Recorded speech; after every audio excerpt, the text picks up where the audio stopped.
Last time on Moon Knight. Khonshu imprisoned, Stephen Grant unconscious, Layla hunted down.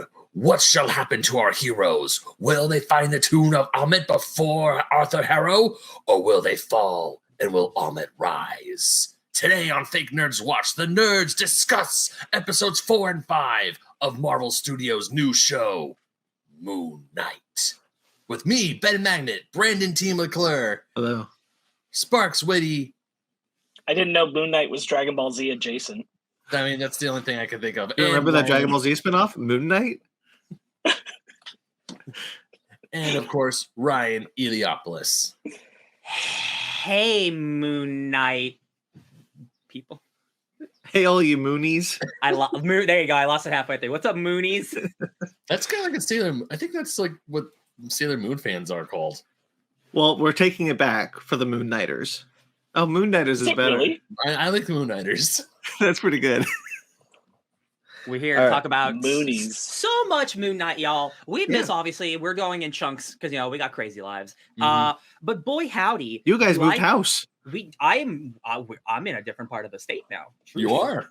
You can't tell because Ryan's still on a green screen, so you can't tell. who's to My know? whole life is a lie. But yeah, we're back. This refrigerator isn't here. Oh my god, that's so good. For years they thought it was real. Guys, we're back. We got the Tomb and the Asylum. Is that right? Those episodes? Okay. Yes. I personally Asylum, not the. Sorry, that's not the James Gunn re-sequel coming later. The Asylum. No, just because because saying Asylum has double meaning. Oh no, you're right. Oh, you're right. Oh. Smart. Okay. So first we're gonna talk about the Tomb, then we'll talk about Asylum. But I know I've been very critical on the show. I've liked it, but like it's kind of doing the MCU thing, and I definitely feel that these two episodes took a shift into all right, this is what I'm talking about. Mm-hmm. This is what I'm talking about. Mm-hmm. The Tomb, or Tomb, if you want to think about it, heady. That one, it was a good Indiana Jones adventure. I had a good time with the episode. We can talk about that. But then when it gets into the Moon Knight stuff that I think we're all been kind of waiting for, we're like, damn, man, what could this been the whole show the whole time? Come on, man. Oh, man. But we'll get there. Let's talk about Alexander the Great. How'd you guys feel about this episode? Episode 4. Oh, it's a loss. I'm not going to do it. I'm not going to do that. I really like this one. This one... This was a coincidence, but this one felt very The Mummy. Yes. Yeah. The tone walks the line of not necessarily an Indiana Jones adventure, but a kind of like a comedy horror adventure. Like this idea that like we're kind of having fun during this adventure, but this thing's really scary also. Yeah, this definitely had again, like I wouldn't categorize the show as like a horror show, but it definitely had like the spookiest stuff in this episode. Where the stuff I was like, this is what they were talking about. I think when they mentioned it might be a little horrific. Yeah, yeah, especially with the Hecka priest bringing that guy and just cutting him open and taking his that was creepy. That thing is genuinely scary. Yeah, and it was shot very well with the crazy with the fingies. Yeah, loved it. Yeah, they did a whole good bit when it jumps up and it's got the hands coming after him. And I'm like, this is like, I would see this in like a James Wan horror film, this kind of sequence. This is, good job. Yeah, I also appreciate in that scene that they have the correct like tool, the one that goes inside your nose to pull out your brain and stuff. Mm-hmm. And the jars, the canopic jars. Oh, I did notice that too. It's interesting that we're introduced to these mummies all kind of out of nowhere. I talked to Sparkz a little bit, what we think, like what they are, but they seem to be some type of like maybe sentry or defense for the tomb itself, because they're fighting Harrow's men, but they're also fighting the good guys. So that's a third element we don't know about. That is one of the things I am not. We have one episode left, and we're at the point in the Marvel shows where can they fit everything they need to in a final episode? And I'm just curious. They introduced this new third element. Are they just going to get washed away very quickly? I don't think it's a third element. No? I don't think it's a third element. I think it's an extension of the tomb. Okay, Because like you look at like Imhotep, Mhm. right? Imhotep is guarded by these sentries. Yes, That's not a third villain it's an obstacle. True. And I think that's what this is. These Hecka priests are an obstacle for them to deal with. It's not necessarily another villain to fight. But what are they doing with? They're protecting the tomb. Yeah, They're making more Hecka priests for the tomb. Gotcha. Okay. Yeah, because They- doesn't Layla say that the Hecka priests are sworn they are also mummified with the pharaoh, so they can protect them and stand on guard for all centuries. So it's Exactly. It's essentially what Brandon says. They're an obstacle. They're not like a third villain. It's like, yo, these are.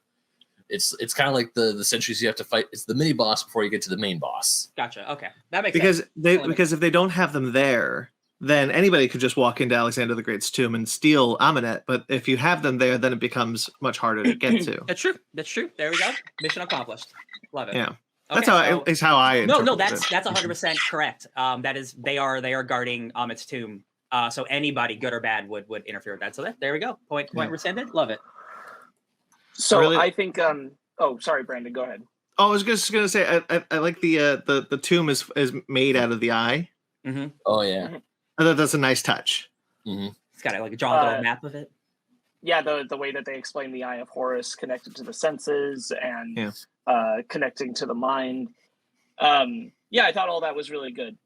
I think that episodes 4 and 5 are really good. I think they're really well paced. I think they're solid episodes. I think the only reason why the show as a whole feels like, oh man, we're kind of rubbing up against the end of it is because I think even more now episode 3 was mishandled in its pacing, in what it did. Like looking back, that whole sequence that we talked about last time with the guy with the sarcophagus with the horse and everything is all the more like inconsequential in hindsight. Like what did it do for us? It didn't even like illuminate much of Harrow. That's a good point. I would, even though Harrow shows up, it's just super distracting at this point. I don't think it furthers the story the way that the rest of this is, which is I wanted to bring that up because I was thinking about these episodes, and I think this is the best MCU show at being a television show. This feels like I could not see this story condensed into a film. This is the first one of the shows that feels that way. I don't feel like this could be an MCU movie, which I feel that way about pretty much all of them except for WandaVision, and WandaVision only gets away with that because WandaVision is using the format of television to tell its story. But outside of that, all the others, I'm like, these could have been movie stories. This could not be a movie story. Once the Asylum stuff gets brought in, then I'm like, yeah, you need to flesh this stuff out. Absolutely. If it was just going to be the Tomb Raider stuff, then that could probably be a movie. But once we start getting into the real shit, like, no, you need time to do all that. I want to go back to what Sparkz said about episode 3 a bit. And like I stand by everything that I said about episode 3. I still enjoyed it. I liked the last things in it.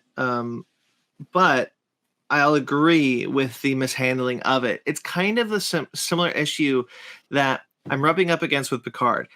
Over on the Fake Nerds Watch series for Star Trek Picard, I've talked about recently how the last, not this past episode, but the episode before that, didn't use its real estate well.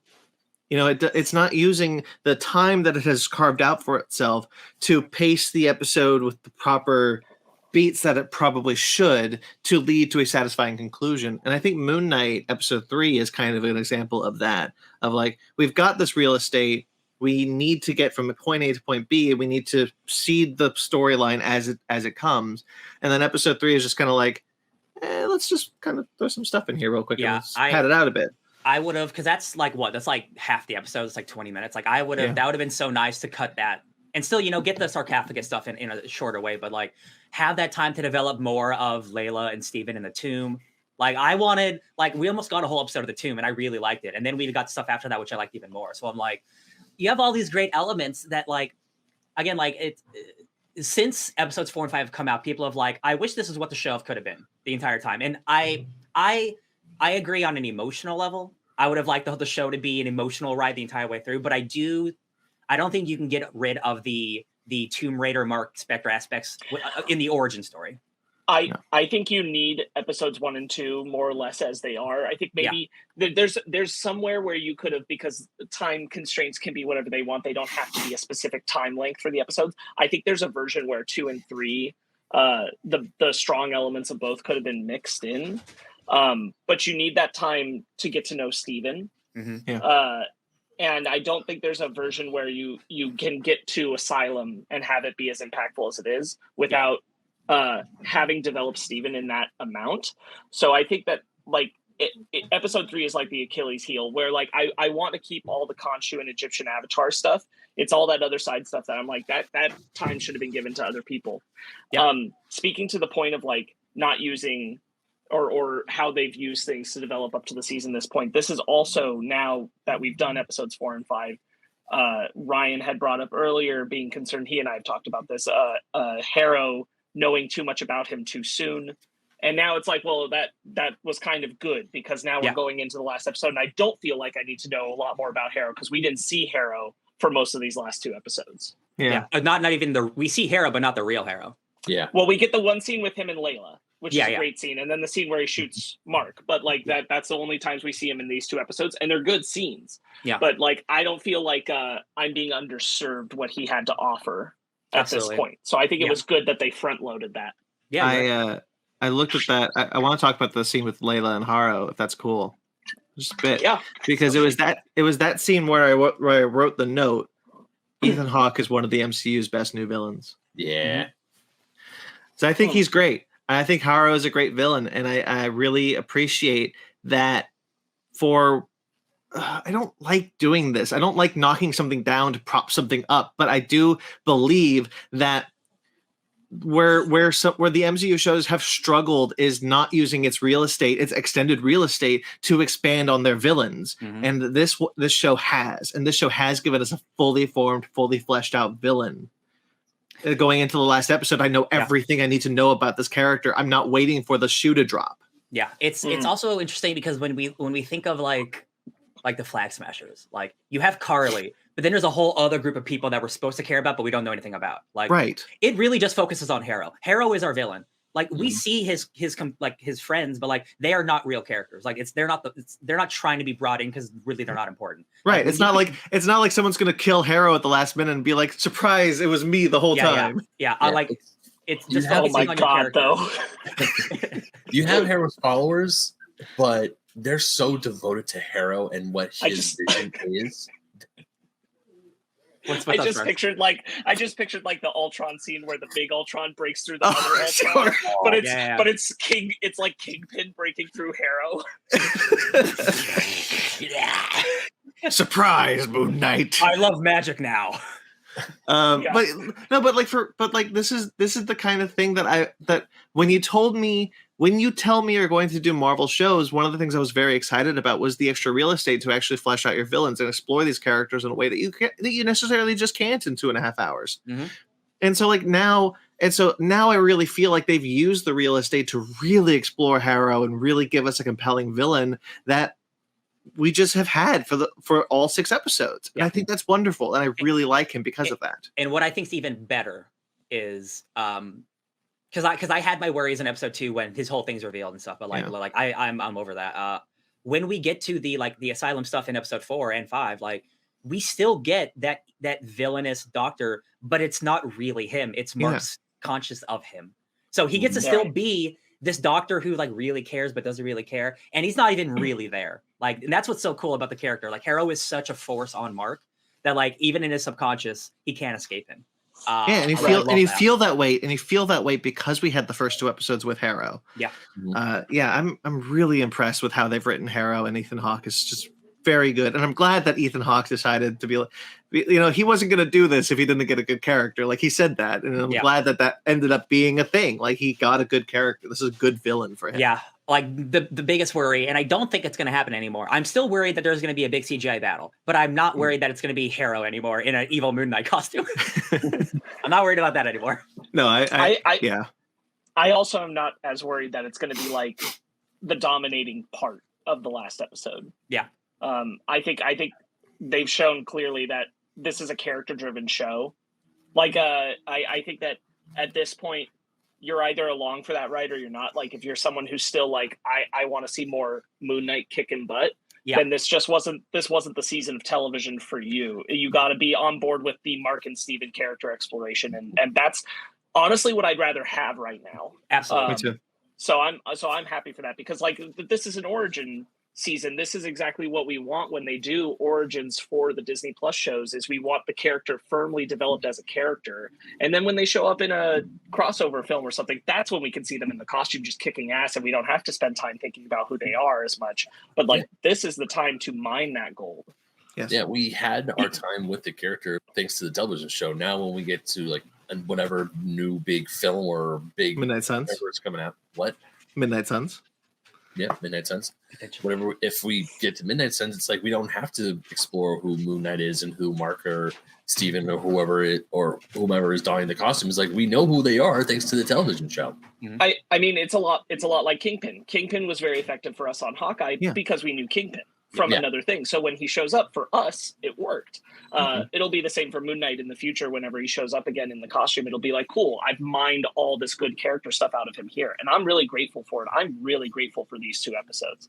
Yeah, it's what we talked about. It's what, real quickly, just on your point, just to finish it. It's just what we talked about, like these shows oftentimes were more plot driven than character driven. And that was just not a place the MCU sat in for a very long time.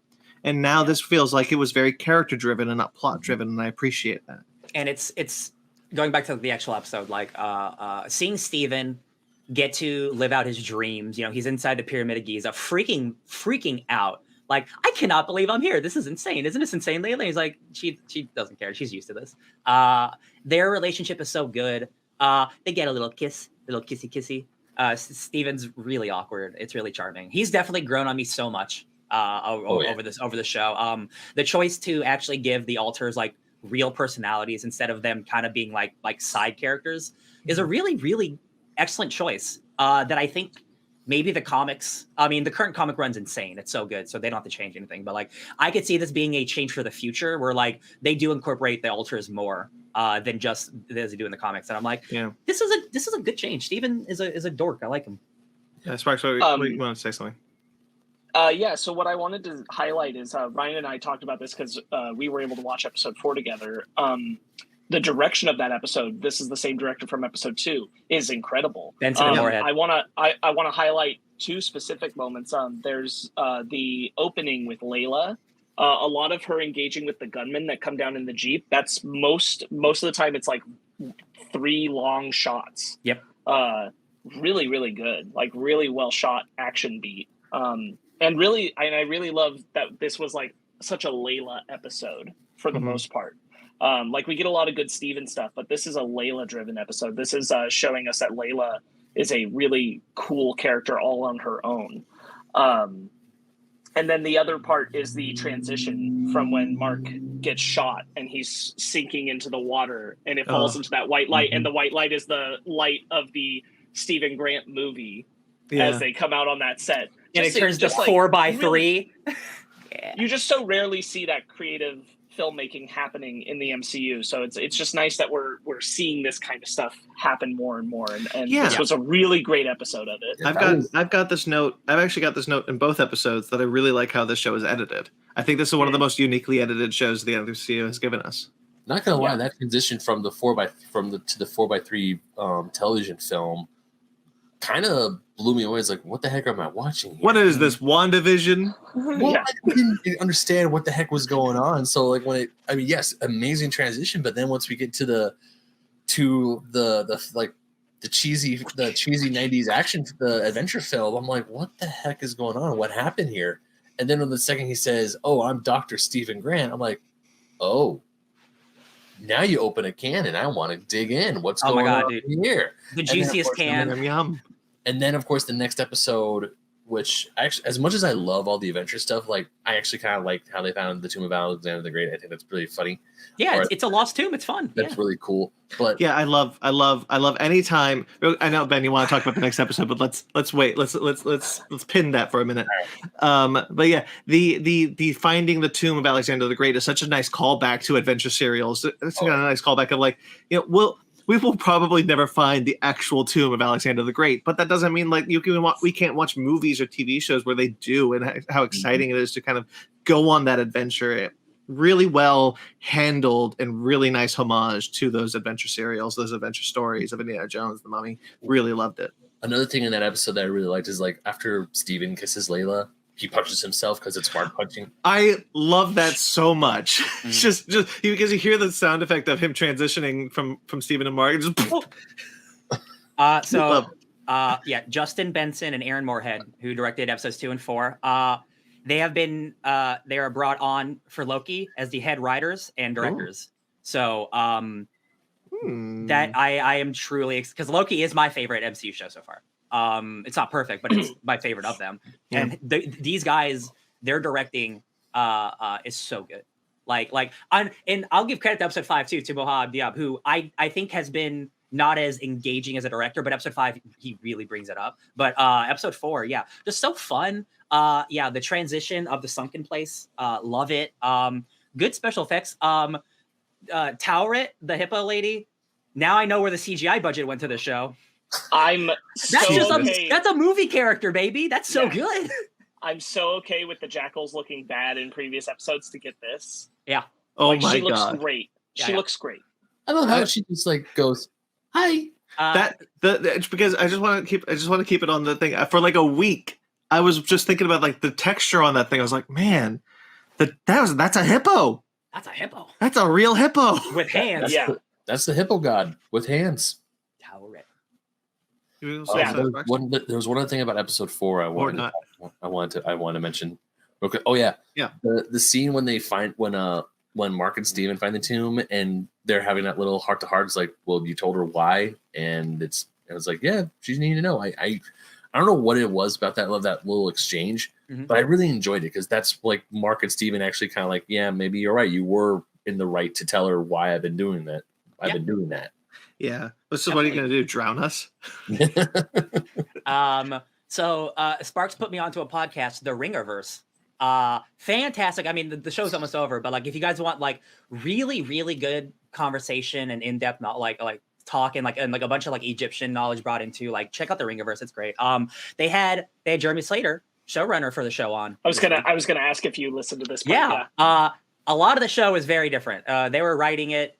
They were up to the wire on writing it. It wasn't the Asylum stuff was not in it at all, and then it was, and then it wasn't, and then one of the writers brought it in at the last minute, and it worked out. And it changed the show.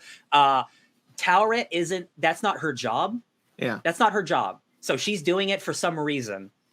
Is the implication, which is fun to think about. God, we see Osiris. So in the beginning of this episode, which we haven't really talked about, Osiris puts Khonshu in a place where there are multiple gods locked in stone. Which was interesting because we'd already seen a place with multiple gods locked in stone. It's a little slab that Hera walks in next to in that temple. Right. And now we're seeing them put up on these pedestals. It could be two things. It could be that the Ennead has put away too many Egyptian gods, or a certain butcher. But either way, now she's got flashcards because this is not her job. She's got to figure out how to why not both? Why not both? Yeah, I think I do wonder. I because I've started to think about like what you guys talked about with episode 3 about Osiris potentially wanting Amenet to come back. And I kind of got that vibe from the beginning of this when he's putting the gods, and I couldn't see all the statues. I'm sure someone's got the breakdown somewhere online. I haven't looked, but like, if that is the case, and like Osiris just over the years just got really, let's lock up some gods happy.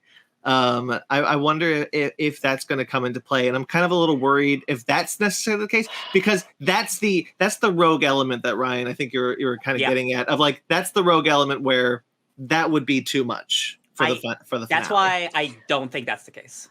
Yeah, I don't think it is either. I think and I was going to say, like, what I'm hoping for, getting ahead of ourselves, but what I'm hoping for the last episode is that because Tauret name drops Osiris specifically, that we're going to see, now that it seems Amet is already free and doing the thing, because we got those souls coming down. Yeah. That means we're going to jump into the action on the next episode of that already being in play. So the gods can come back and be like, okay, so we screwed up. My bad. And we've been screwing up. And Gotcha. honestly, I think that's the best resolution for that kind of thing, because that feels appropriate, because to Ryan and I, certainly as audience members of that scene, yeah, they screwed up. They were not doing their job. Right. And so if they can just acknowledge that and move on, then that's the full story of what I need. If we do Osiris is like in on it or something, then like that's a whole can of worms we don't need. Yeah. Okay, I'll just run through some notes real quickly. Run it.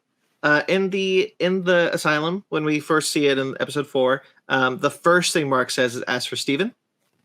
Yeah. And I don't think, and I think it's really important that now looking back on it, I think it's incredibly important that we sat with Steven for so long in the first 2 episodes, Yes. because the moment when he opens the sarcophagus and Steven is there and they embrace is a very great moment of the two of them finally getting to just like hug each other and be excited to see each other. Yes. And that's I don't- Oscar Isaac's brother playing his double. It's nice. Really? I don't know that. Yes.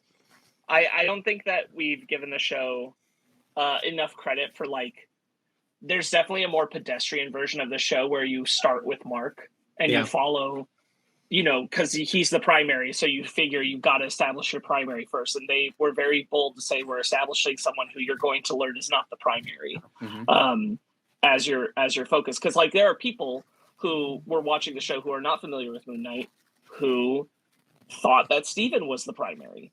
Yeah. For a while, and like that's cool. That's a cool element to keep in play. I'm just pleased that they went about it in a way that doesn't feel as like conventional. Yeah, I agree. Yeah, I think that there's a lot of the show, looking back on it, where they didn't take they went left instead of right. You know, they didn't take the obvious choice. They were like, let's try to kind of rejigger some things. Let's move this in a different place. Let's try to be unpredictable. Let's push the envelope. And I appreciate at least the attempt, even if it wasn't wholly successful. I think a lot of it was. Yeah. Right. I think it's been mostly successful. Yeah. I want to highlight from episode 4, Layla's when she gets the Heka priest over the cliff. Yeah. And she comes back up and she has that like scream moment. Just really fantastic performance of the upset anxiety of that. She's wonderful. We already highlighted her scene with Harrow. I did want to say, like, it's pushing the limits of like Layla's character just a little bit to have her confront Marc immediately while they know Harrow's in the tomb doing the stuff. I'm like, I don't know. I feel like she's level-headed enough. She does this later when they get away. Yeah. That was a little like. Yeah. I like the inclusion of maybe Marc killed her dad. I like the idea. I just don't love the execution of it. Like in the way you were just talking about, just like it feels like they're just throwing it in random spots instead of it being just like natural to the story, where it's like, hey, remember that Marc almost killed your dad. Bye. Yeah. It is interesting because like that was Harrow's plan, and it kind of felt weird that it worked. Like he wanted Layla to confront him then so that he could get there, but like. It is a little strange that worked so well for Harrow. Yeah. Especially like if you extrapolate larger, like let's ignore what we know will happen, which is that Marc will come back and Steven will come back and they'll be Moon Knight and they'll be back in the real world with Layla in the next episode. Let's ignore all that. Layla lives with the idea that if she hadn't started that conversation, then they might have gotten away and he wouldn't have been shot. Yeah. And like that's just also a weird place to put that character, and I don't love that for her. And I think I'd feel differently about it if Marc had already been out, but it was Steven and she forces Marc out. And I don't, that's the part where I'm like, you had to like really go the extra mile right now to do this at a time when it's not the right time to do it. And that makes it not land quite right for me. Whereas like if it had been able to happen the next time Marc came out of his own, and then she brought it up, I think that would have played differently. Now, conversely, I really like in the earlier before they go into the tomb how Layla is.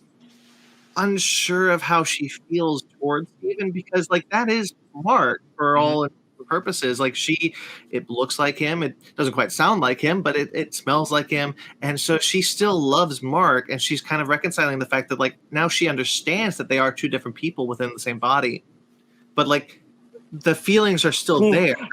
That awkward ass kiss.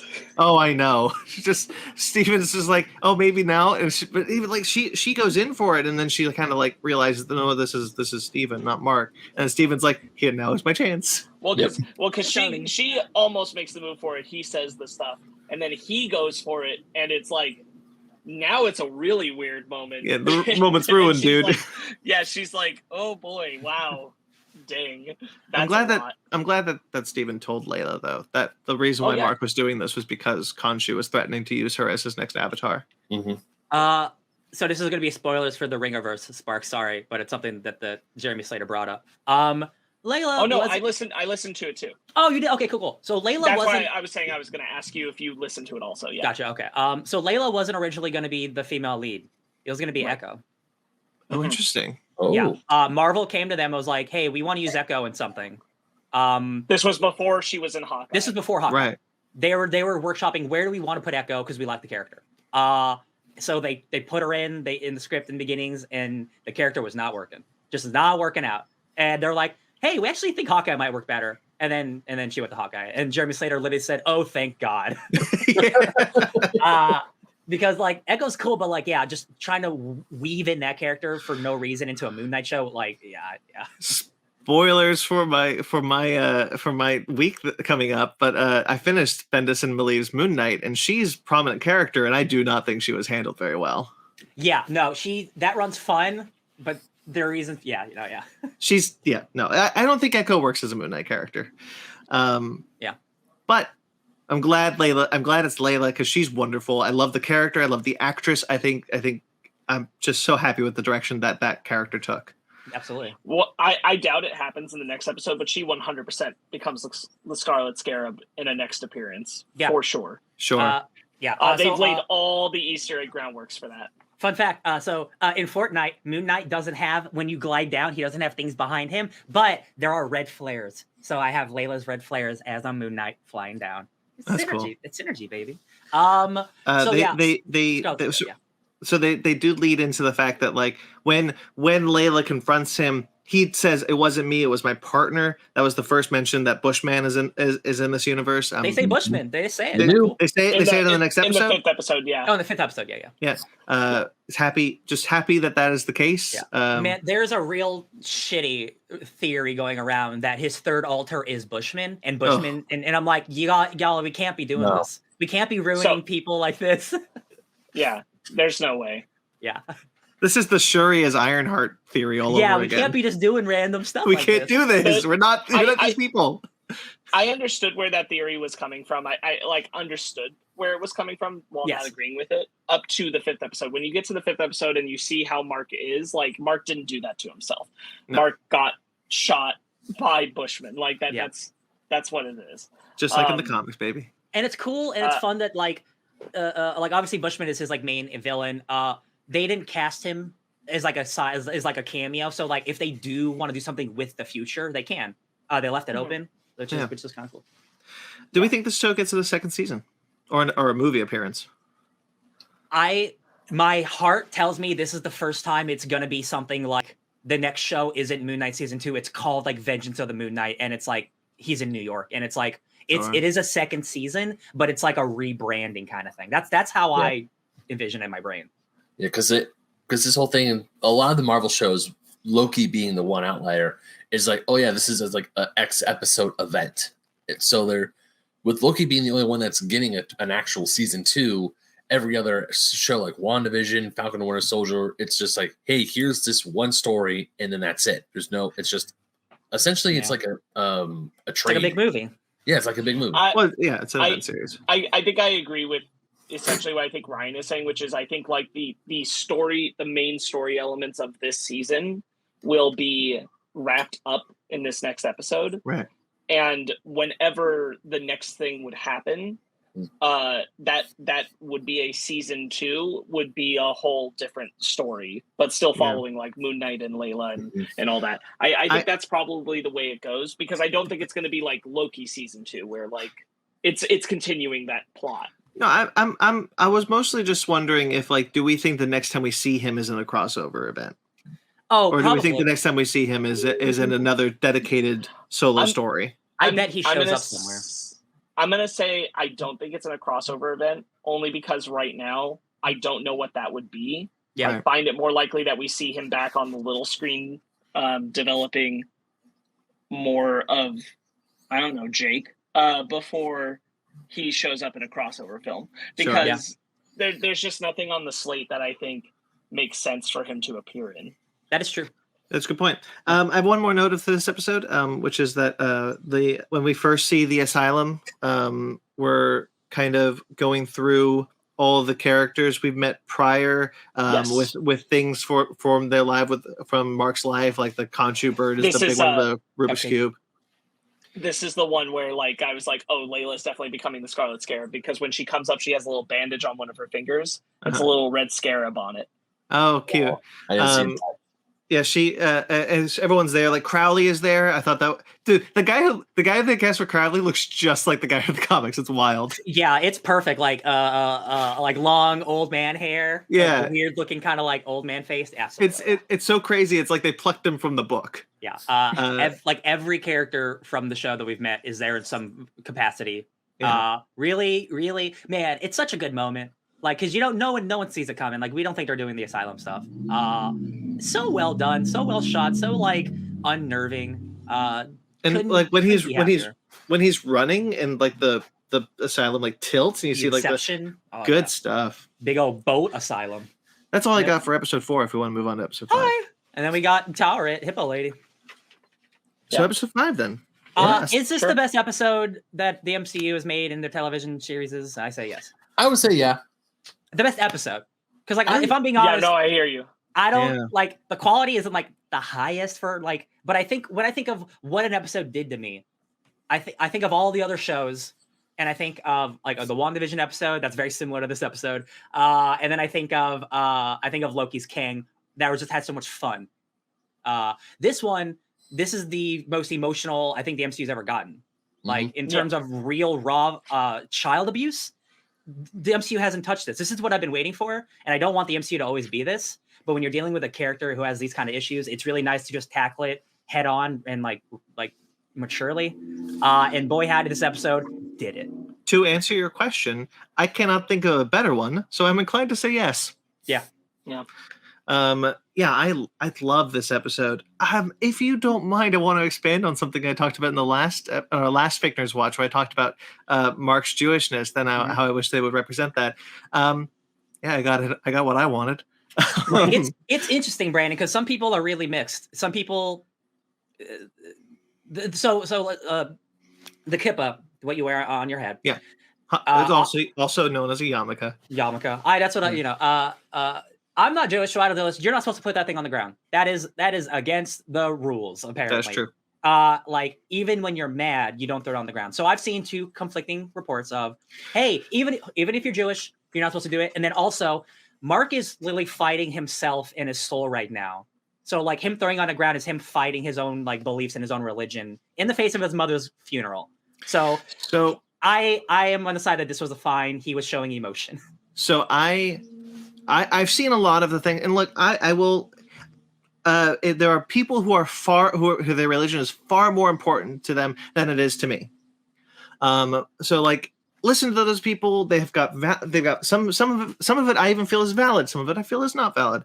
What you were talking about with the kippah or the yarmulke, like growing up, I was a yarmulke in my house. But more Orthodox people call it a kippah. But okay. I also suffer from a lot of mental health disorders that I'm seeing within Marc when he's yelling and he's crying, is smashing the thing on the ground. Do you know how much broken shit I have? Because in my anger, I have just thrown something or just smashed it on the ground. Like, you're not thinking. Of course he's got the thing on his head. Of course he's throwing that on the ground. Disrespectful or no, that to me shows a real person, a real emotional person. They're showing emotion has to trump whether or not this was against his religion or not. The fact that they actually went out of the way to show that, you know, say Shiva instead of memorial. Mm-hmm. Yeah. Mm-hmm. Like that's incredible that they were just like, instead of saying, yeah, it went to a memorial. No, it went to her Shiva. Mm-hmm. Right. Hell yeah. Mm-hmm. He's Jewish. And like the moment, and like this episode definitely made me cry, and I didn't expect that. Like, I don't often expect the MCU to make me cry. Like, no offense to y'all or anything. But like, he holds it to his heart after he smashes it on the ground. And like Steven's there because he shows remorse. Yeah, and I'm like, this is acting, man. This is like straight up. This is some real. I'm not watching an MCU show anymore. I'm just watching like a drama. So good. Just like Oscar Isaac, like some of the best acting the MCU's ever had in this episode. Like truly, like the dude's murdering his emotions in the show. Wonderful. There is something. So I mentioned that I disagree with some of the aspects of it, and one of them is that, and I've looked into this. I've read the issue. Where Steven initially comes from in the comics is that a former Nazi had become a rabbi and was killing Jewish people. Yeah. And so Steven came from an anti-Semitic attack in the comics. Mm-hmm. I'm sorry, I don't want to see that. No, the writers agree. Ryan will tell you, and so like Jeremy Slater talked about it, and he said like the whole thing is that they didn't want his faith to be the cause of trauma. Like, the reason he's traumatized is because he was Jewish. They didn't want those things to be connected to each other at all, and so that's why they walked a line far away from it. And I think they were ultimately successful. Mm-hmm. This is very much what when we talked about it last time, you know, we were saying like, ideally it's something that makes it clear, makes it a part of him, but isn't like driving a plot divergence to like get there, making like a weird plot point to get up to that. And I think that they towed that very, very well. Yeah, I agree. I think this is one of the better written episodes of the show, certainly, and possibly the entire MCU Disney Plus shows. Yeah. Besides the fact that it is similar to that WandaVision episode, which I saw I was like, yeah, they're doing similar things, but like, you know, you visit memories in similar ways. I don't know. Man, like, I can't. There's like no Moon Knight. There's like barely. I don't think there is Moon Knight in this episode. Is there? Is there any Moon Knight? No, we see his back. Oh, sorry.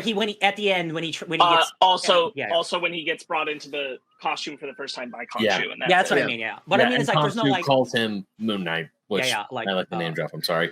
Be my Moon Knight. One of the best name drops in the MCU because it is unapologetically someone calling a superhero his superhero name. Oh yeah, his resurrection is dope as hell. I love it. But like, I have seen people complain like there's not enough action in the show, and I'm like, sorry guys, I don't know what to tell you. Well, it's what Sparkz was talking about. Being served in different ways. Well, it's what Sparkz was talking about. Like, this was never supposed to be the action-oriented show. This was meant to be the character-driven show. Mm-hmm. And like, you know, you're either for that or you're not. At this point, you're either on this boat or you're not. You're either on the boat to the Duat or not. And we're all on that boat. Yep. Trying to get our scales balanced. So this is hold up. So I haven't seen. So I watched the 2 episodes, and you know, some of my coworkers, they come to me and they're like, "Hey, what do you think of this show?" One of my coworkers coming to me, he's like, "Hey Ben, have you caught up?" At this point, I haven't caught up, and he's like, "You know, I'm kind of disappointed." I'm like, "Why?" And he's like, "Oh, well, you haven't seen it, so I can't really talk about it." As I'm watching it, and as I'm finished with episode 5, I'm like, "How can anyone be disappointed with this show?" That episode 5, was like, that was the nail in the coffin of how amazing this show can be. There was mommy punches. Like, we're getting good character shit. We're getting something about that I haven't really seen the MCU yet. Mm-hmm. And this is and Oscar Isaac playing off of himself was just fantastic. And yes, really that scene, and yes, even that scene with the Yamaka or / Yippa, I felt Kippa. that or Kippa. With that, I felt that emotion because even after he throws it on the ground, he holds it to his chest and says he's sorry. It's like, and I'm not Jewish, but I'm like, that must not have been kosher, but holy crap, this is some great acting I'm seeing. When I first saw when I first saw his dad, like honestly, I didn't think we were going to get as much references to his faith as we did in this episode. But when we first saw his dad, the first time that Steven goes through the door, I was like, that is a very Jewish man. They did it. Like that was I thought that was going to be it. Big hair. Got some big hair. But I was happy. I was honestly really happy with how it. And I'll talk more about that in another episode we're going to do later tonight. But Yeah, I was happy with that. And now I'm very curious as to I'm going to go back to my coworker and be like, hey, how come you're disappointed? Because that was some of the best Marvel. You're going to go full Moon Knight on him? What the hell, man? No, I'm not going to go full Moon Knight on him. But at the same time, I'm like, so because this gentleman might also be hoping for more action, which I can't fault him. Like you go to Marvel properties, you are looking for something very specific. Whereas with this one, I'm more interested in all, like I was strapped in, ready to go see all the stuff that Steven and Marc had to go through, like all that emotional stuff, even when before we get to the reveal that his mom beat him when he was a kid, and then he used Steven as a way of escape to get out of that situation in a way. I was like, oh shit, because even I wanted to see where that was. So it's not necessarily escape, right? It's him creating a version of himself that can take it. That didn't have to know that that's what his mom did. Yeah. Right? Because Marc still knows. Marc still has that trauma. He still lives with it. Steven doesn't. Steven believes that his mom was great, that his mom loved him, and that his mom is alive. So the point of Steven isn't necessarily to erase and take the blunt of the trauma for Marc. It's for Marc to create a version where he doesn't have to engage with it. To escape it. It's what we talked about in the first episode. Like Marc is hiding in Steven for some reason when we first meet him, and this is the reason. Because 2 months ago his mother died and he couldn't take it. It's too much trauma. Yeah. And like that's really powerful. The fact that Steven is still calling his mother. And he realized that nobody has ever been on the other side of that line. And that's really powerful stuff. Yeah. That's one of the best scenes for me. The most emotional ones is the him pleading don't bother her, don't call her. I apparently in Ryan heard this too. In a lot of mental health practices, it will be to face a delusion is not to constantly say, no, that's not true, but instead force them to engage with the delusion directly until it's broken. And watching Steven go through that is Oscar Isaac's great. It's so painful. There's something you talked about in the last episode of how the show is shot. I think there's a couple of instances in this episode that I really recognize the editing in this one, and how well it was. It's when Steven gets taken to Dr. Harrow, because when Marc is overly emotional, he gets taken to the Dr. Harrow scenes. Then Steven is towards the end, and there's a bit where is it always Marc though? Oh no, we'll get to that. And so there's a bit where Steven is looking at Marc. No. Smash cut. He's in the same spot. Steven did not move. Yeah. Harrow's there. Yeah. Marc very good. Slaps the shit out of himself so hard that he comes back to fake reality. I'm glad that you brought that up because that shot's in the trailers, and that shot always made me a little nervous that was going to be because context is everything. But that was the one that when I was seeing it in the trailers, I'm like, man, I hope this isn't really over the top performative. Mental health the same stuff. Thing. And it was projecting that to me, so I was really relieved to finally see it in context and be like, no, this was in the right place and earned. And you mentioned and I was nervous. I was nervous about it the whole way leading up to it because I was nervous it was Steven. Oh, and right. I felt like if it was Steven, it would feel performative. And like kind of that too much. It's the fact that it's Marc who has been so reserved and stoic, crumbling into that place. That you're talking about you're talking about the smacking. I'm talking about the smacking of himself and everything. Yeah. Yeah. When that, so there's a lot of what I don't have the same mental disorder that Marc and Steven had, but there's a lot that I recognize within myself. I always think about how, I don't mean to get so personal, but this is how I relate to the show is I always think about how my family is a little scared of me because like I get to that point of hysterics that Marc got to in this episode where I'll hit myself. Like I'll get to the point where things are so that I'll get so hysterical that I'll just start smacking myself, and my family thinks I'm a lunatic. Mm-hmm. And you know that because that's whatever. It's not right. I acknowledge it's not right. But so like seeing how that is played out, not as not stigmatized, played out as like this is something that happens. This is something that is important that we need to engage with. That is real. That happens was really important for me to see. Yeah. Which is all the more, I think exactly what you said is what I was, like I felt like it would have been making the audience feel that way. Yeah. Again, if it had been Steven doing that. Yeah.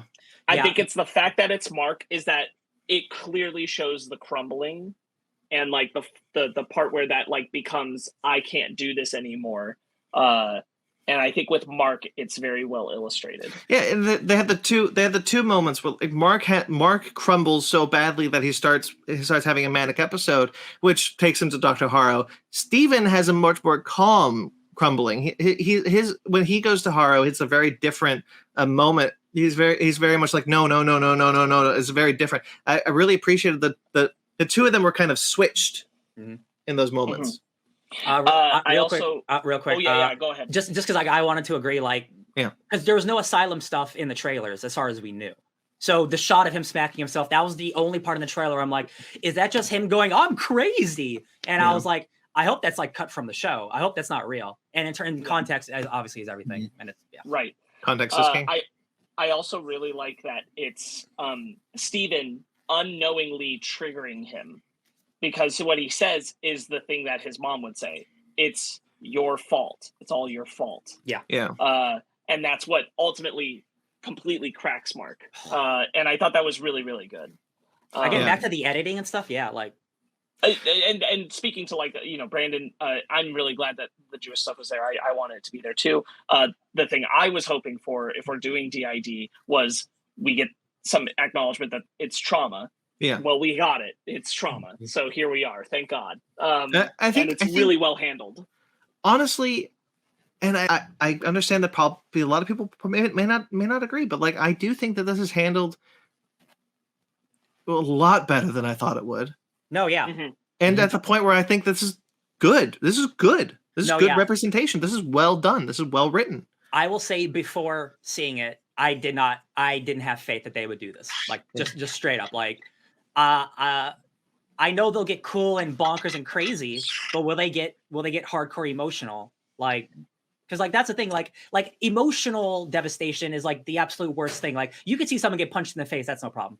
That's Americans, we deal with that every day. But making someone cry, we don't want to see that shit, right? Like they did it. Like and like now I know like okay, they're capable of doing this, which makes it even worse. Now I'm going to be expecting them to be 10 out of 10s all the time, and it's not going to be that. Ryan, Doctor Strange is going to be fine. Oh, Doctor Strange is going to be It does give me more hope. Not necessarily that they'll always be this emotional, but I think that they'll go for it. We're far enough in now that like this was the origin story MCU show, which we've been waiting for. I have more faith in the origin story MCU show right now. I think that they've shown that they really want to get into a character with those seasons. And I think we might be in a better place with that going forward for like Miss Marvel and She-Hulk. Is this the first new character who's had an MCU show? Yeah. So Wanda found. Oh yeah. So because we've met new characters within like Hawkeye. We met Kate Bishop. You could make but all the main, but like it's not dedicated. Yeah. Well, what's really interesting is I've noticed that that like last year it was all the MCU shows are based on established characters, and most, not all, of the movies, half, there are 4 movies, 2 of them, and half of the movies were new characters, and that's completely switched. Mm-hmm. How all the shows this year are new characters, and all the movies this year are established characters. Yeah, right. It'd be like that.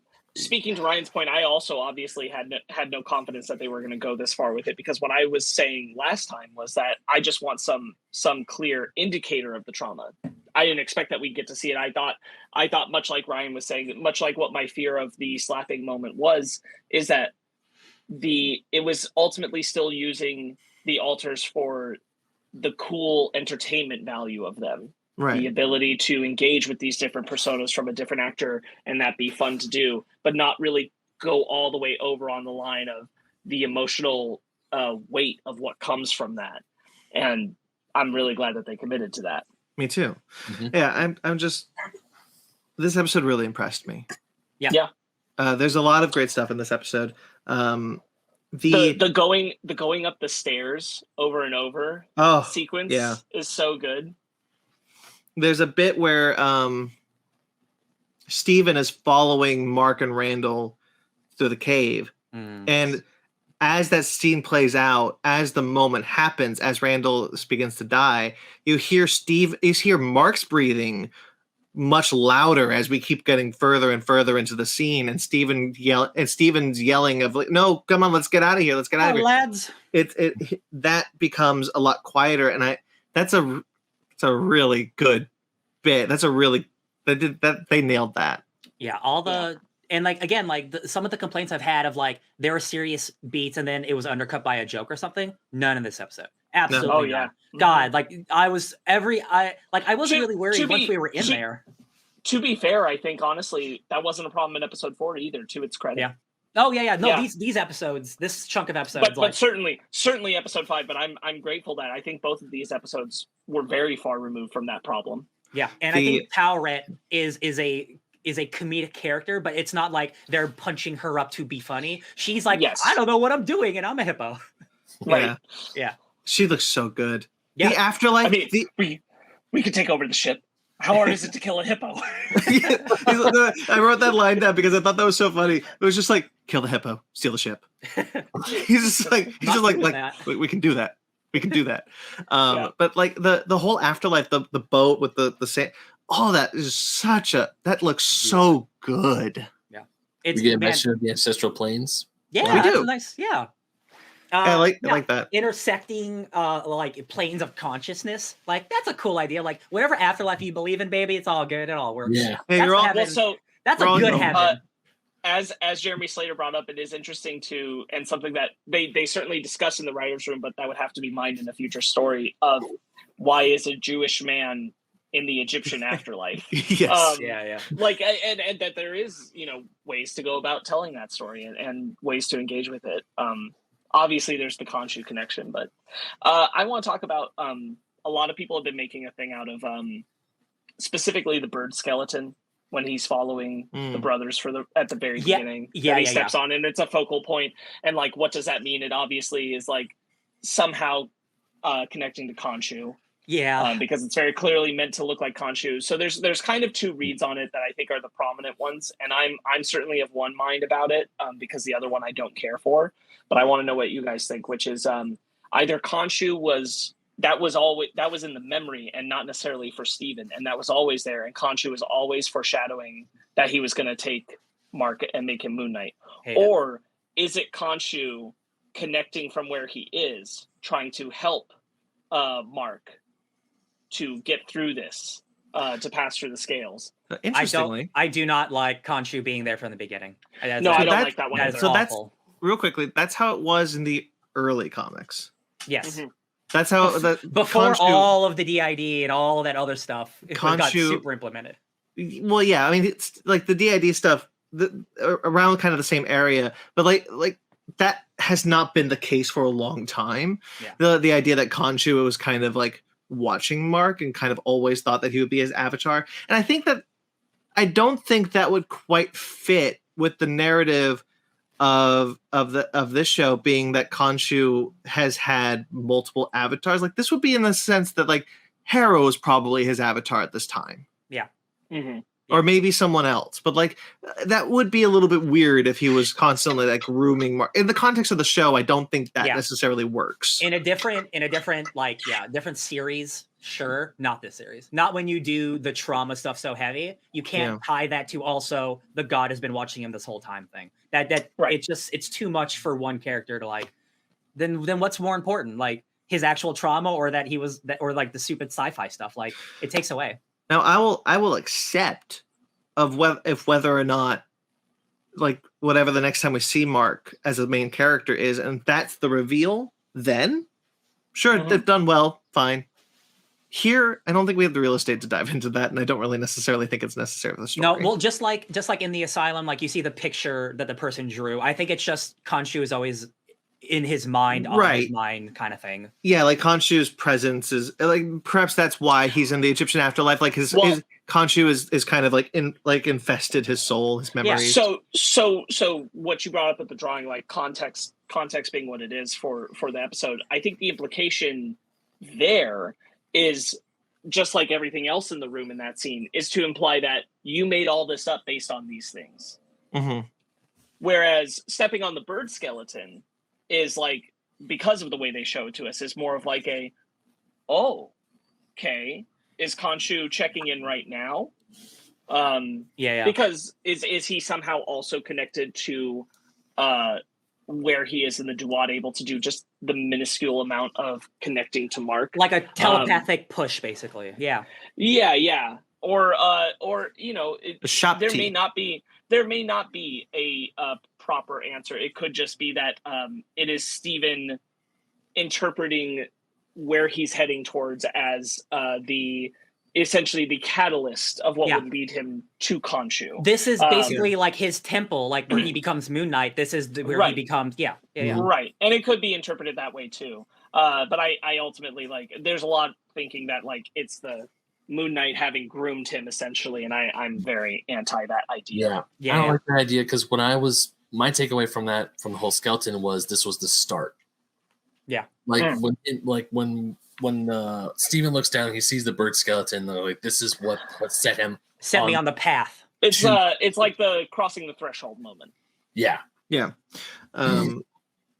talked a bit about Ethan Hawke a bit as Dr. Harrow. I think he gets to shine as this fake, evil, nice doctor in this episode. He's so good at it. He's so good.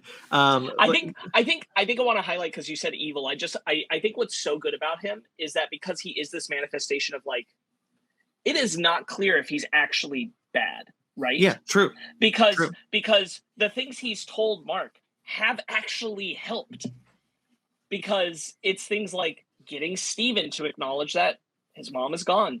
That actually helps. So because he is the organizing principle that he says he is, right? Yeah. Helping Marc to sort through this. So I think he does an excellent job of kind of playing neutral, not necessarily bad, not necessarily good.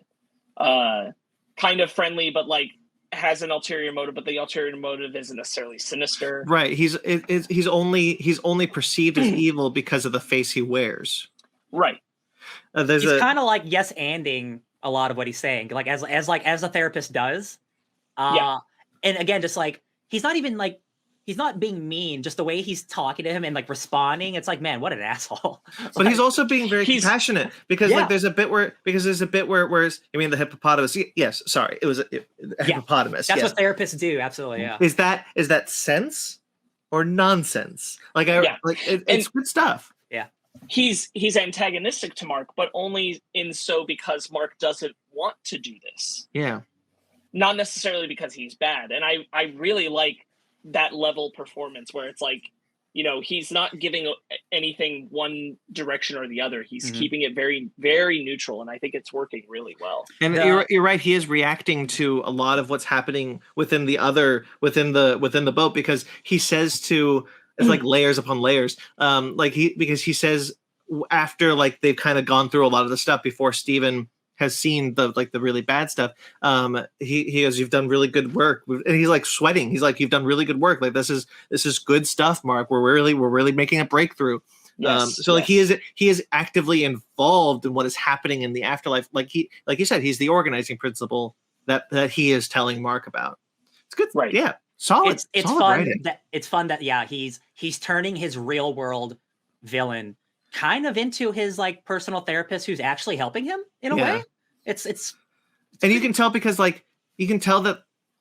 you don't hear the clicking when he's walking. There's no glass in his I didn't even pick that up. Yeah. There's no glass in his shoes, which cues the audience auditorially of like, this is not Harrow. This is not him proper. The phone call with his mom.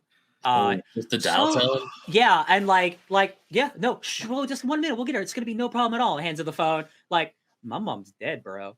God, it's so good. I love it. Just like, no, we got her on the phone. Can you get me the thing? And he does this whole performative thing because like you said, Sparkz, you brought this up, because that's how you engage with this idea is to engage with it and force them to confront the reality of it through a compassionate place.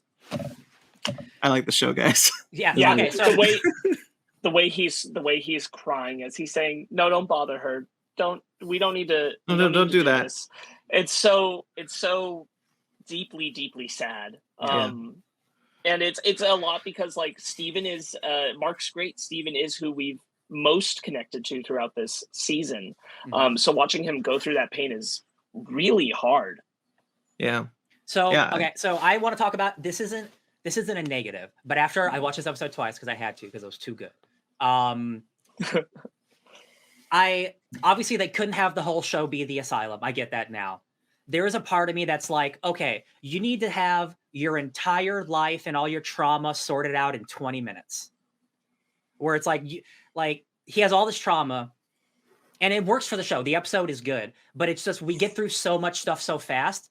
It's like, okay, so I feel like we're done with a lot of that stuff. I know we're going to come back to it, but like one intense episode, I feel like should be spread out a little more throughout more of the episodes to get an overall even feel. Because if we look at the entire season, it's going to be one standout episode. I don't. Do you know what I mean? No, I do. I don't entirely agree. I really go back to like what I said at the top of this, which is that I think episode 3 is the Achilles heel. I think 1 and 2 are necessary more or less as they are. I think there's some amount where you could have bled 3 stuff into 2. Like 2's not necessarily perfect, but I think 1 and 2 have to go at the pace that they are to establish the groundwork, to establish Steven, to bring us to Marc. Yeah. And then episode 3, the stuff introducing the Egyptian avatars is really important. I do think that should be there, but 4 I think is excellent. I really wouldn't change it. I think those are all solid things. I think I do agree. I think there's a version where this was episode 4 of the show, not episode 5. And it starts with Steven having woken up in the asylum. Mm-hmm. You cliffhang there on that moment rather than doing like the whole doctor scene that they did at the end of episode 4 and everything. You just cliffhang on him looking in the reflection and saying Steven and leave it there. So you're able to backwards use more of that real estate for some of the other like development stuff that we've talked about. But again, like I only think episode 3 is the weak point. I think the other episodes have all like paced very well and built to making this episode work. Because of those things that happened before. This is a me being selfish thing where like again like the episode is good. I really like it. I just wish like we didn't have to put all of the emotional baggage in just one episode because the next episode I just don't feel is going to have any of this stuff anymore.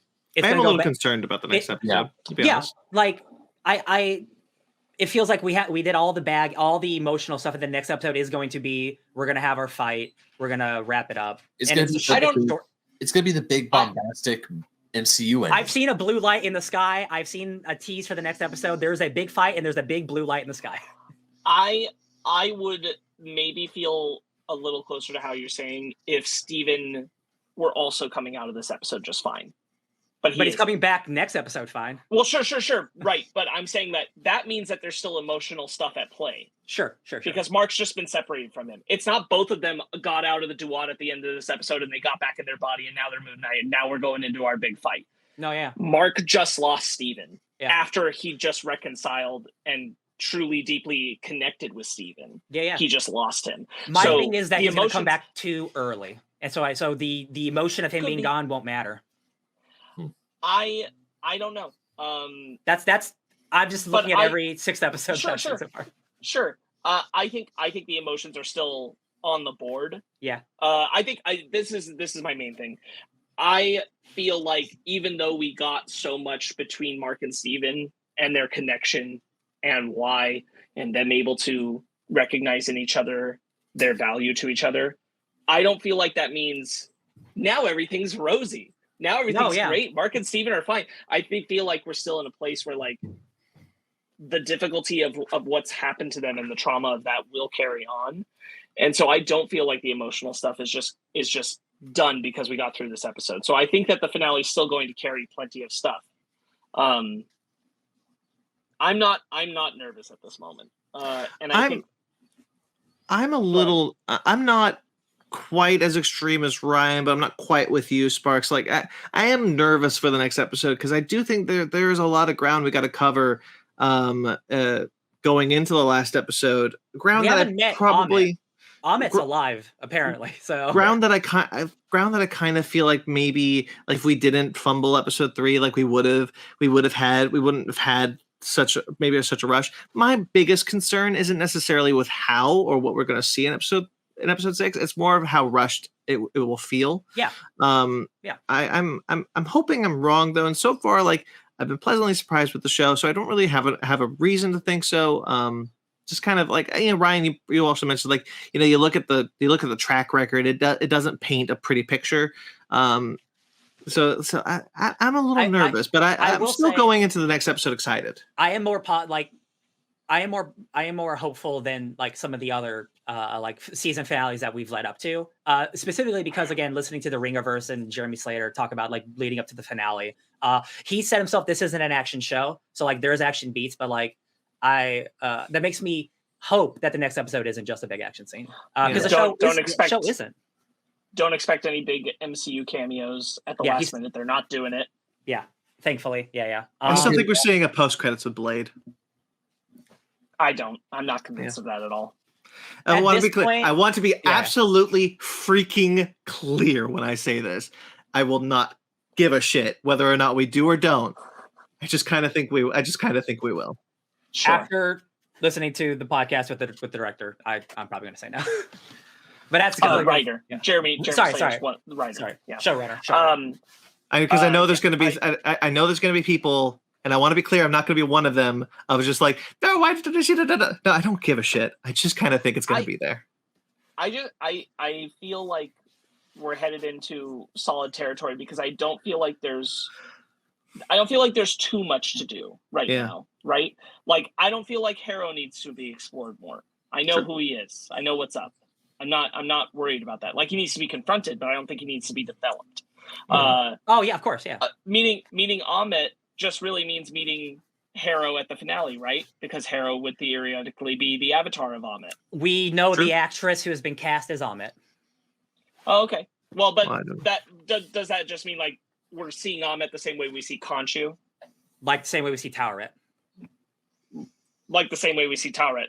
We're seeing a form manifest, yes. Like the way that Khonshu talks to Marc, we get Amit talking to Harrow in theory, right? Yeah. Not someone I feel like I need to know a lot about. Amit's just a deity, just an evil person, yeah. Right.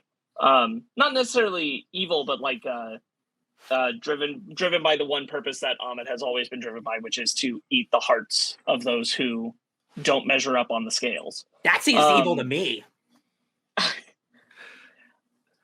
Come on, Minority Report. Are you telling me you're part of Civil War II's Carol Danvers? Are you a Carol Danvers? No. I just mean like in the context of actual Egyptian mythology, of like not necessarily of the show, of like in the afterlife, the function that it serves is like that's not inherently evil. Just it is what it is. Well, this is a comic book show. She's an evil supervillain. But what you're talking about is not necessarily like. We don't need to develop Amit as a character. No, not at all. We don't. We just like we don't need to develop Khonshu as a character. Like these people just kind of exist. So the characters we've already established, we've met, we've seen. We just have to kind of wrap them up. Right. To tell the end of this season's story, I don't feel like there are too many goalposts we have to hit. To continue to tell the story of Moon Knight, sure, there's stuff I want to see in the future. There's like I want to see more of Layla in the future, that kind of thing. But I don't feel like we've addressed the stuff with her dad. Mm-hmm.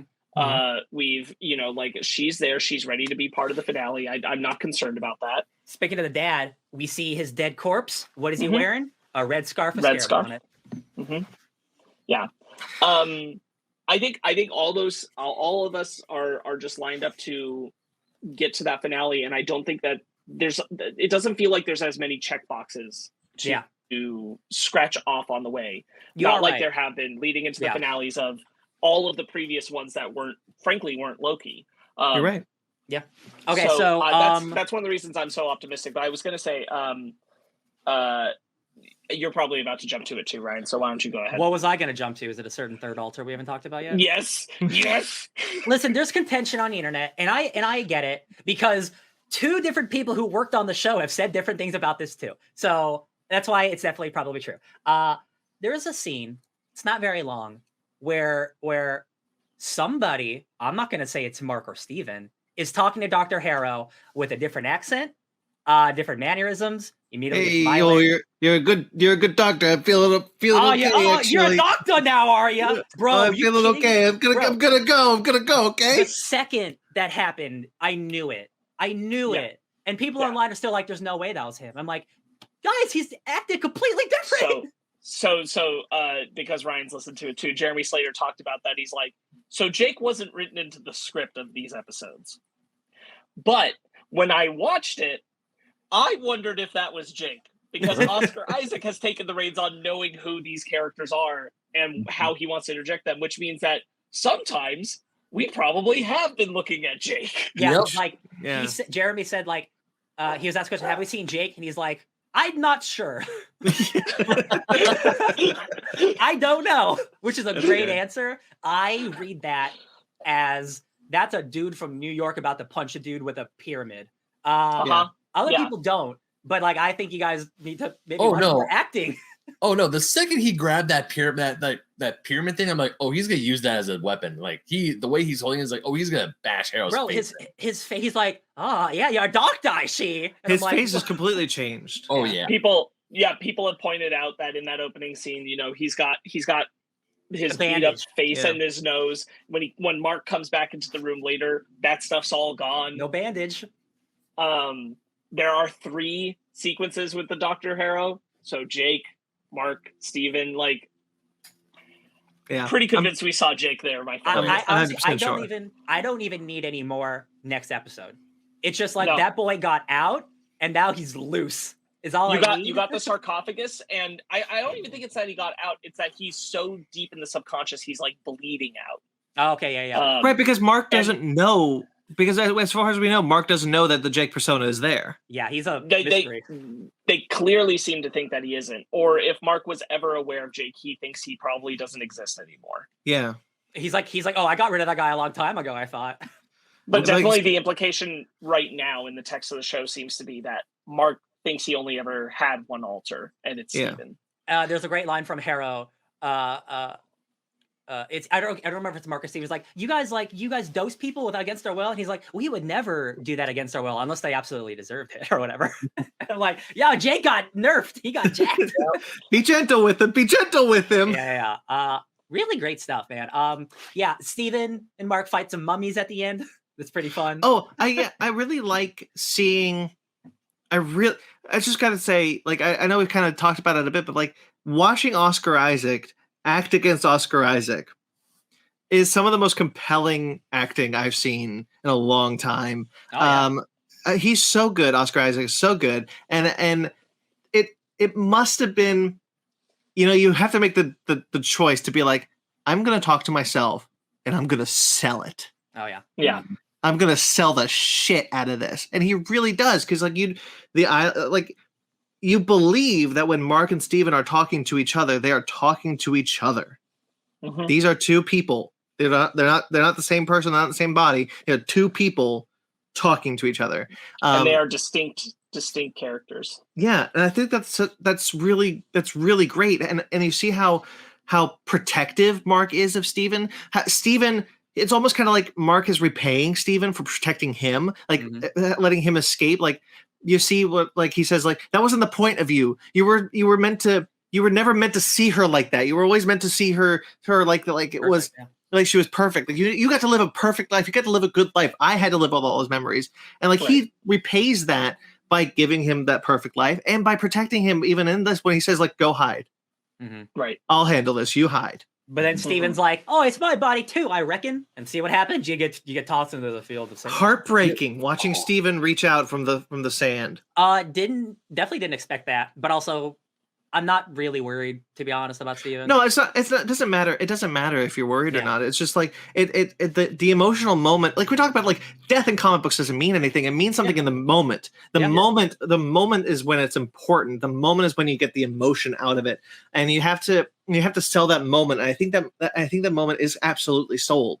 I agree. I've said moment a lot. That's no, because but like that's the thing is like even me knowing in the back of my head when I was watching it the first time that I'm like, of course Steven will be back. Yeah. They're not just going to not bring back Steven. When it happened, I went, oh no, Steven. Yeah. You can't leave Steven. You can't leave Steven. That's so sad. And he just that's the important part. Right. And then he just wakes up in the field of reeds. It's like, ooh, how you get yourself out of this one? By the Marc? way, good transition. The boat turning into the field of reeds. All of the traveling the Duat looked really, really cool. Really, really cool. I appreciate that the bodies that come after Marc are the people he killed. I want to bring that up. You didn't kill a child? Oh yeah. It is a good point. Again, like not shying away. Like, yes, they're all like murderers, rapists, bad people. Marc's killed a lot of people. Yeah. They might be bad people. He's still a murderer. That's still a thing that he did for Khonshu. And I like that he didn't shy away. Like, no, I thought I did what I had to do. And I like that, like, don't shy away from the bad things that he's done. Like, that's the kind of what makes a character like special. Not just the killing he did for Khonshu, but the killing he did before that. Oh yeah, with Bushman too, yeah.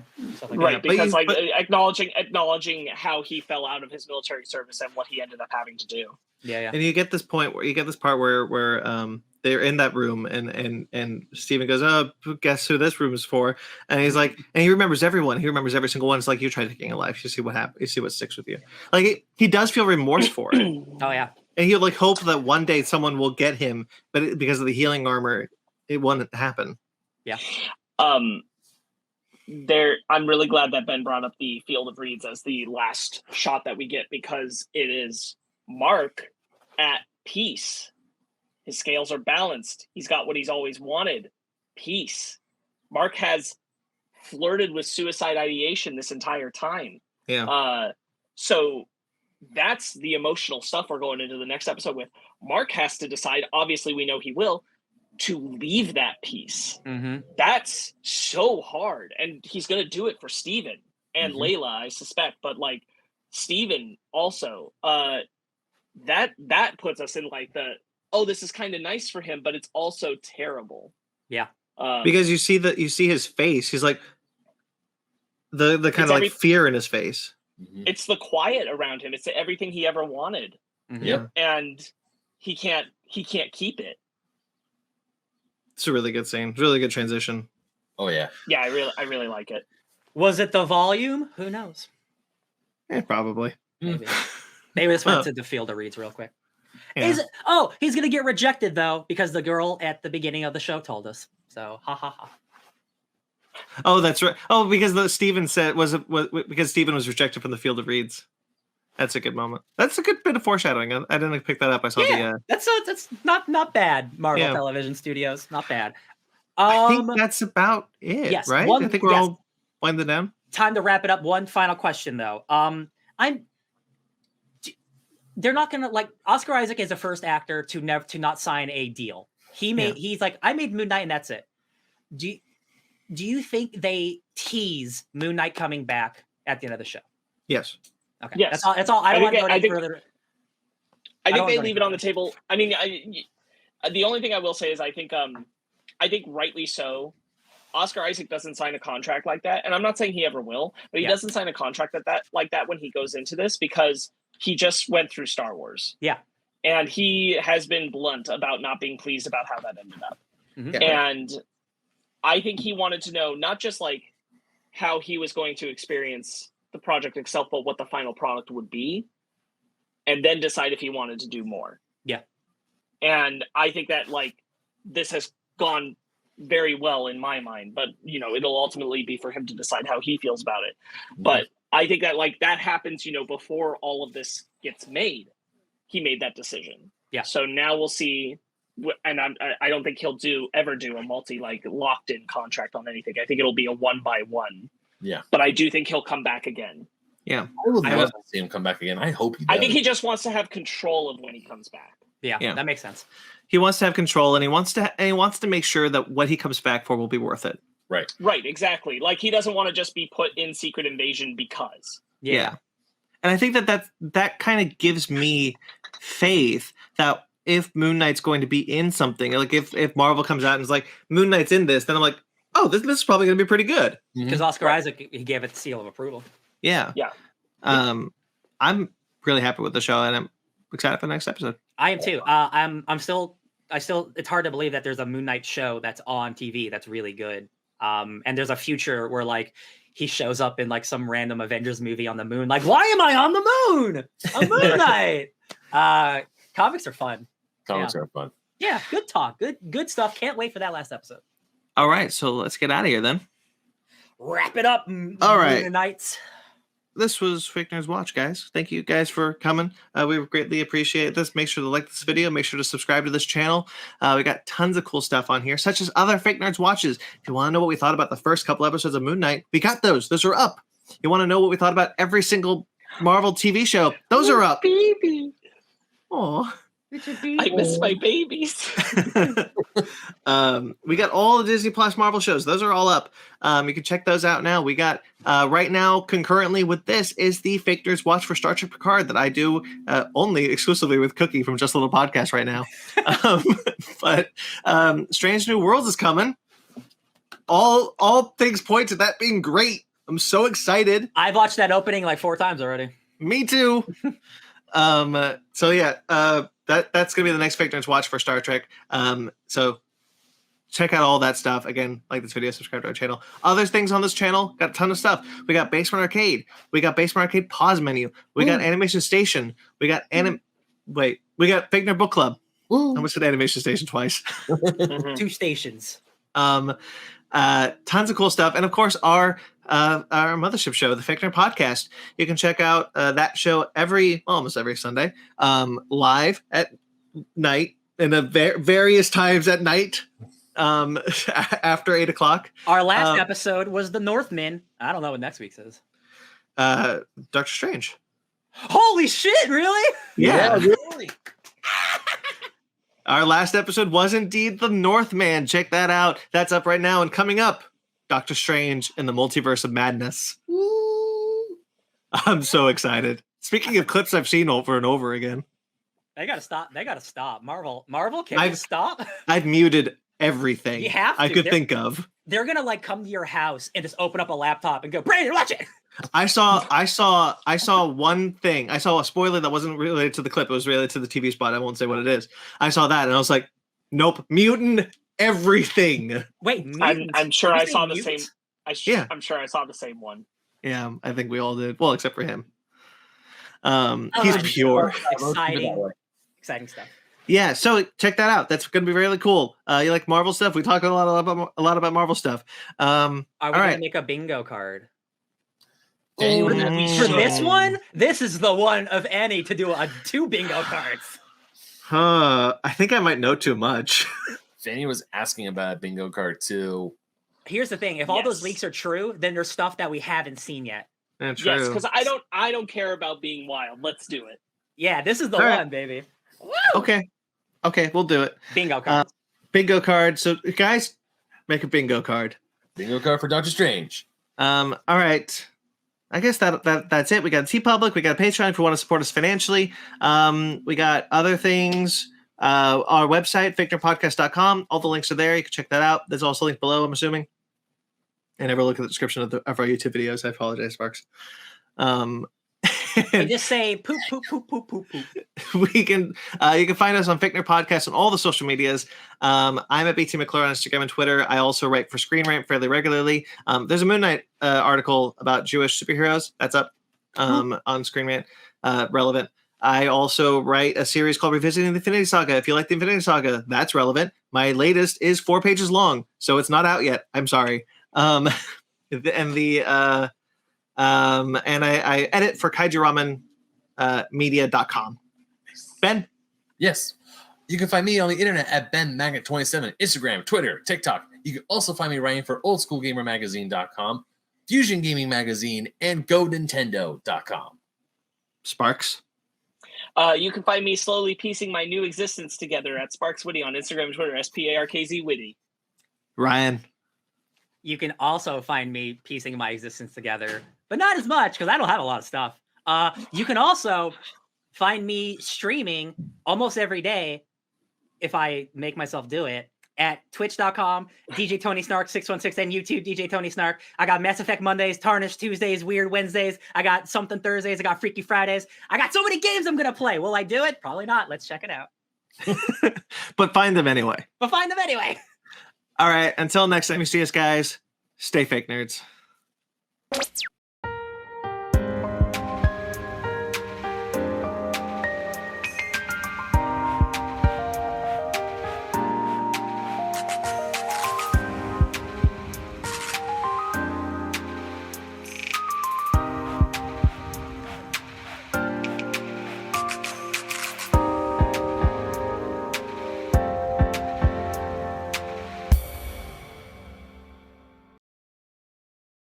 Definitely almost did this. Good night. Yeah, I saw that. Good night.